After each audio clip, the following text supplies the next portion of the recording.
tunay na dahilan bakit hindi na matutuloy ang kasal ni Bea Alonzo at Dominic Roque.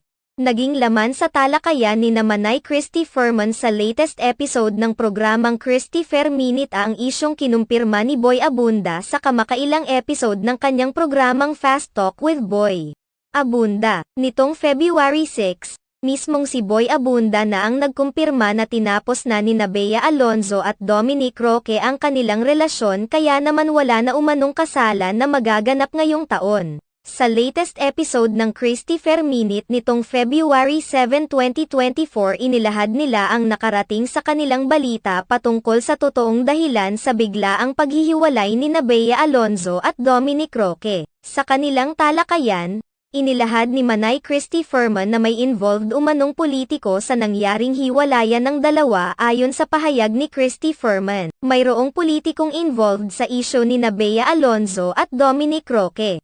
Tila itinayari ni Christy Ferman at Romel Chica ang kanilang pangalan para sa sinasabi nilang involvement ng isang politiko. Hindi naman nila isiniwalat kung sinong politiko ang kanilang tinutukoy ang mga netizens na lamang umano ang humusga kung sino talaga ang kanyang tinutukoy. Inilahad din ni Christy Ferman na nakarating kay Bea Alonzo ang sinabi ni Dominic Roque sa kanilang common friends patungkol sa pinapapirmahan nilang prenuptial agreement.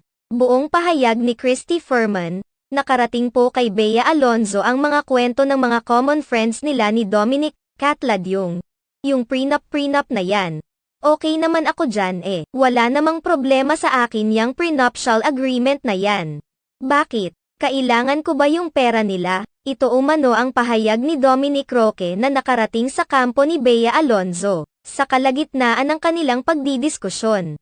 Binal ika ni Christy Ferman ang naging hiwalayan ng nina Catherine Bernardo at Daniel Padilla noong nagdaang taon at ikinumpira ito sa hiwalayan ngayon ni Bea Alonzo at Dominic Roque. Ayon mismo sa naging pahayag ni Christy Ferman, kung sa hiwalayan nina Daniel Padilla at Catherine Bernardo ay wala silang nauulinigan na mismong ang dalawa ang nagkakaumpugan sa social media kundi ang kanilang mga fans at ibang mga tao. Mukhang magkakaroon na sa pagkakataong ito sa pagitan ning Dominic Roque at Bea Alonzo.